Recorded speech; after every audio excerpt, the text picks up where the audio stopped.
Realty Nation? It's your host, Avi Golhar. Welcome to the Think Realty podcast. Today's show is going to be really important for you, the real estate investor, the new entrepreneur. Because frankly, we talk about entrepreneurship, we talk about real estate investing, and they're not two separate things. Frankly, they are the exact same thing. When you start a real estate business, or if you are growing your real estate business, and if you're a flipper, you're buying and holding property, you're in the commercial space, every day presents a new challenge. You have to work with new team members, you have to raise the right capital, you have to forge the right relationships, and frankly, that can be really daunting. So with me today is Michael from Stratton Equities, and we're going to talk about some of these core entrepreneurial traits, these core foundational beliefs that you need to have to really win the game, not only as an entrepreneur, but also as a real estate investor. And then, of course, we'll get into some of the capital requirements and capital needs that Stratton Equities can provide.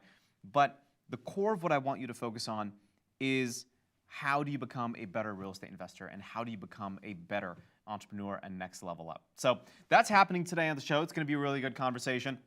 And then, of course, the second segment, it'll be a quicker segment, but important strategies you need to know to level up your real estate business. So look at that. You get like two for the price of one. You know what else you get that's two for the price of one? That's right. Admission to the Think Realty hybrid event in Houston, Texas. So I'm going to jump into that right now. This episode is brought to you by exactly that, Think Realty Hybrid Conference and Expo in Houston from March 26th to the 27th. Set your sights on making 2021 a success with more knowledge and know-how by learning and networking with top-tier real estate investing pros. For a limited time, and I really mean a limited time, receive a buy one, get one deal on both the live event and the virtual tickets online. Register for 2 tickets and enter the code PODCAST at checkout to receive the special pricing. Again, that code is PODCAST. Visit thinkrealty.com/Houston for more information.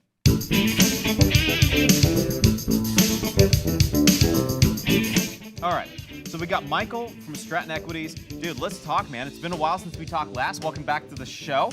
There's a lot that we're going to talk about here: entrepreneurship, real estate investing, potentially even capital. And where do you want to start? Let's start with your intro, and then we'll jump into all those important topics. Well, not much has changed in my intro since the last time. So I'm CEO and founder of Stratton Equities. We're the leading nationwide direct private money and hard money lender. That's the intro. So I'll put it back into your court. All right. Well, hey, that's a good intro. Pretty simple. I like it. Straightforward.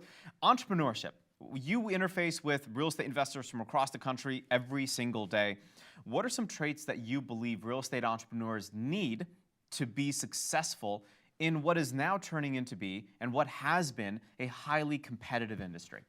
Yeah, there's a lot. I mean, like you said in your intro, real estate investing, being an entrepreneur are in a lot of factors one and the same. The product is different, but a lot of the skills and the traits you need to obviously be successful are very similar.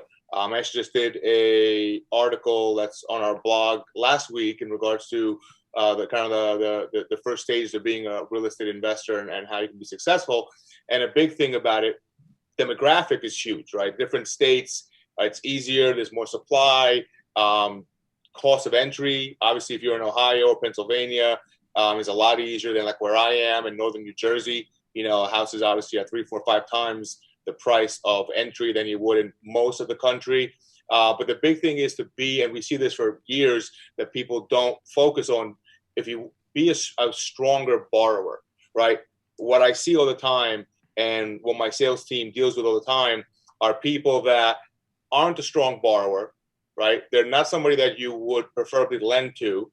And instead of taking a step back, which is what you should do, which is what I did. I mean, I bought my first house at 19. Take a step back, become a stronger borrower, become more secure that people are more comfortable to lending to you, then going back out in the marketplace and trying to secure financing. Unfortunately, what most of them do is waste a lot of time just shopping, and trying to find who's going to lend to me in my current state. Obviously, FICO is huge, right? If you have a higher than a 720 FICO, no matter what anybody says, you're going to get higher leverage. In the fix and flip game, it's about experience. Every single fix and flip program the way the underwriting is set up is the more experience you have, the more deals you've done, the better rates you're going to get, and the higher leverage, right? In fix and flip world, the leverage is always more important than the rates. So the leverage you're going to get is higher. The LTVs, the back end of leverage will be higher because you've done it, you have experience, you generally would have a team at that time, better contractor, attorneys, lawyers. You would have a team that knows how to do these type of deals. And a big part of it, to back up, are the contractors. I can't tell you how many horror stories we've had of people that thought they knew what they were doing and hired some regular contractor, and the contractor totally messed up the deal. But guess what? You're the borrower. You're on hook for the money. You can't go to the lender and say, oh, my contractor messed up, so give me a redo. So you have to be a better, stronger borrower. And a big thing is back as I said, to the experience. If you don't have experience, you're not going to get the leverage. You're not going to get the desirable rates. So what you can do, and a lot of people do, and it's a suggestion we give out, is find somebody that's done 5, 6, 7 deals. They have the experience under their belt. You can go on the LLC because, right, fix and flip loans, you don't lend to the borrower, you lend to the LLC. So the LLC is technically the borrower, even though it's still secured on credit by a person, right? But it's still a full recourse loan. So, but in title, it's deeded to the LLC. So find somebody that's done X amount of deals, that has the experience, have them sign on to the LLC with you. You would rather be the minority owner of the LLC, maybe 20, 25%. They would be the majority owner of the LLC, so they're the main borrower, but you're on the LLC. Now you can get leverage rates, LTVs, ARVs on their experience, piggyback off of them, do 2, 3, 4, 5 deals with them. Now you can go and you have the experience. Now you can go do your own deals. You build some experience. You built a team. You know who the contractors are to use. You've dealt with the zoning board before. You've dealt with all the hiccups. And again, now you can piggyback off their experience, and now you can get better leverage and better rates. So when it comes to getting the right loan, right? Like when we talked a lot about, you mentioned a lot of good points there. But when it comes to getting a loan, obviously experience is important. Obviously, having the right contacts, right? Having the right connection to you guys is important.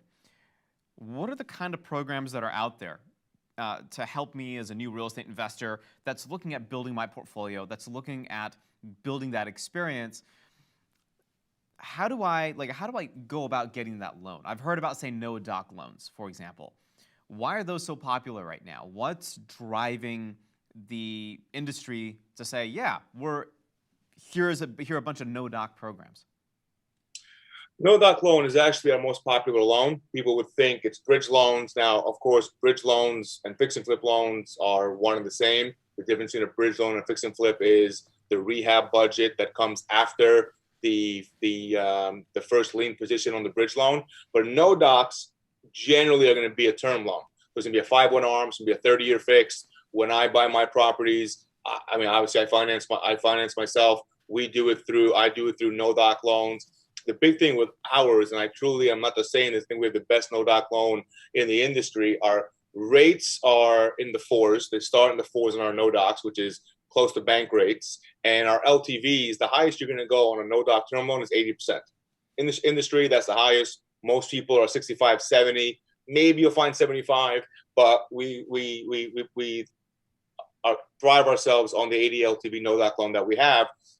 And it's the next step of a stated income or no verification loan. So most people know a stated loan, so stated income, so you're not verifying the income. Because when you look at traditional financing, pick any bank on the street or any known mortgage company, their programs are not designed and are not investor friendly. The way the underwriting is, how long it takes, the amount of documentation that they need to verify. I mean, they want to know what you did 20 years ago, right? As a real estate investor, you need things that are quick. Generally, you're moving money around, right? If you go to any bank, they want the money to be there for months and months and months before you can apply. The money's got to stay in that account. So the money has to be sourced and seasoned. That's a big issue a lot of investors have. So when it comes to a no-doc loan, and also you have to be at your current position for generally at least 24 months, and they don't also lend into an LLC, most of them. So with a no-doc loan, you can lend to an LLC, and anybody buying real estate, we have this conversation all the time with people. put into an LLC, right? There's many reasons why I put a property into an LLC, not just tax reasons, but obviously for liability. Somebody slips and falls on your investment property because you didn't shovel, guess what? You're getting sued. So you put into an LLC, so you build that level of protection so that you can protect yourself in case, God forbid, something happens, and there's a good chance it could happen. It amazes me that we have to argue with people sometimes that, oh, I want to put it in my personal name. Investment property should never be in your personal name. It should always be in a corporation, a trust, or an LLC. And, back to the no doc, you don't verify job history. So if you open an LLC and it's been open for a year, we don't need you to have it for 2 years, like, a regular loan where you got to be at your job for 2 years. The money doesn't have to be in the account for that long. So if you're a real estate investor, money's coming in and out, you're buying, you're selling. Obviously, you're generally not keeping hundreds of thousands of dollars sitting in an account for 3-4 months at a time. You're moving money around. That won't qualify with a regular QM loan. And then obviously, of course, we're not looking at the income of the borrower. You go to any traditional bank or mortgage company, there's going to be DTI, right? So they're going to look at what is your income, what is the debt, and most people, especially real estate investors, which are entrepreneurs, write off on their taxes a lot. So if you write everything off on your taxes, hey, you get that benefit, but guess what? You can't get a loan. So if you show no income, positive cash flow on your tax returns, and you go to a regular bank, you're not going to get a loan. You're not showing that you can support these loans. But we know in the investment space that most real estate investors or entrepreneurs obviously write off a lot on their tax returns, so they don't show. So we don't require tax returns. The big thing is we started. Actually, we should have been saying this earlier in our marketing, but no upfront fees, which is huge. No junk fees. There's not a single junk fee Stratton Equities charges, and no tax returns on any of our loan programs. And that's what makes you the differentiator, right? Like, there are a lot of brokers, there are a lot of lenders even out there that charge these junk fees, that charge really high origination points, upfront fees, $5,000, $6,000, $7,000, $8,000 to work with them. And I appreciate the fact that you're a leader in that industry, right? Like, you don't do any of that kind of stuff, and it just sets you apart. Last question here for you, Michael, and give me about a minute on this, and then we'll wrap up here. We'll get all the contact information, all that good juicy stuff. Why is now the perfect time to be a real estate investor in 30 seconds? That's depends really on your location, right? If you're in the North Jersey area, it's actually not the best time because property values are going up because everybody's leaving the city, and people are the real estate market here is skyrocketing in the North Jersey area where I live and where our office is. So I wouldn't really buy in this area. But if you look at certain pockets of the country that real estate is obviously getting weaker, people, especially in the commercial and investment space, landlords aren't getting the rent, right? The whole thing about real estate, and my strategy has always been, is chunks of equity. I don't care about rental income and cash flow. I care about the property's worth $400,000 today. I'm buying it for $200,000. I'm buying it for $225,000 today. So I'm already building in $200,000 worth of equity or $175,000 worth of equity. That's always been my strategy, and a lot of people don't do that. They care so much about cash flow. I don't, $1,000 here, $1,000 there. You want chunks of equity. So you want to buy properties, obviously, that are significantly below market value, that if you got an appraisal today, you went out, you got a real appraisal, the appraisal is going to be $400,000, you're picking it up for $225,000, $250,000. That's where you want to go. And depending, especially if you're in the commercial or multifamily space, and not just now, in the next coming months, it is a great market, especially if you look at pockets like Ohio and Florida and South Florida. Great market for it right now. Awesome. What's the best way to get in touch with you? Because there are a lot of good points. I'm sure there are a lot of folks that want to take that conversation forward, keep asking a bunch of questions, and then more specifically, get loans. They need the right cash. They need smart capital. How do we get in touch with you? StrattonEquities.com. You go on our website. We have all of our contact information there. That's really the best way to reach us. Awesome. Michael, thanks for the time, man. I appreciate it. This was super informative. We'll have to do it again. And stay tuned. There's a lot of stuff that's happening here in the real estate industry. So over the next maybe 6 months, 8 months, we'll have you back and we'll get another market update. Appreciate it. Thank you so much. You got it. Thank you. See you later.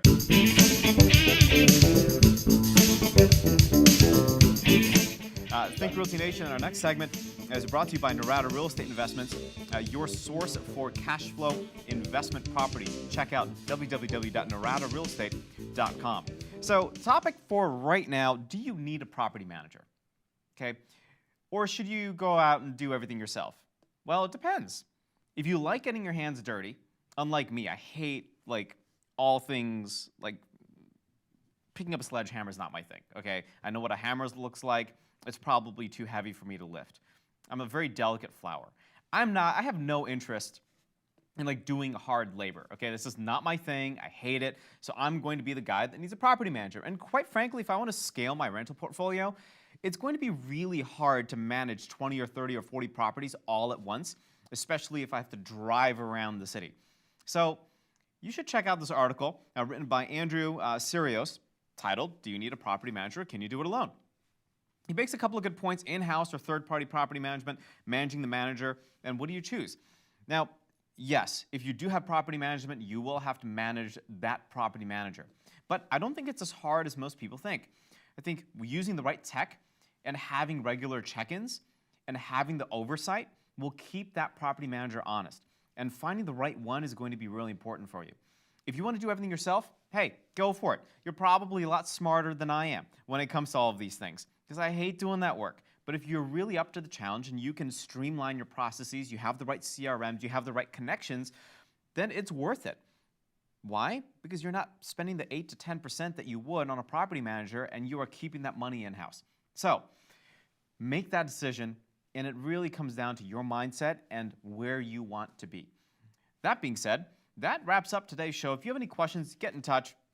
Head on over to thinkrealty.com. You have questions for me, Abhi Golhar, anywhere online, Instagram and LinkedIn and Facebook and Twitter and all of the social medias in the world. Definitely Clubhouse. Check me out on Clubhouse. I love Clubhouse right now. It's pretty phenomenal. And I was able to find a hack that lets me get on Clubhouse on my Android phone. So if you want to know how to do that too, find me and I'll tell you.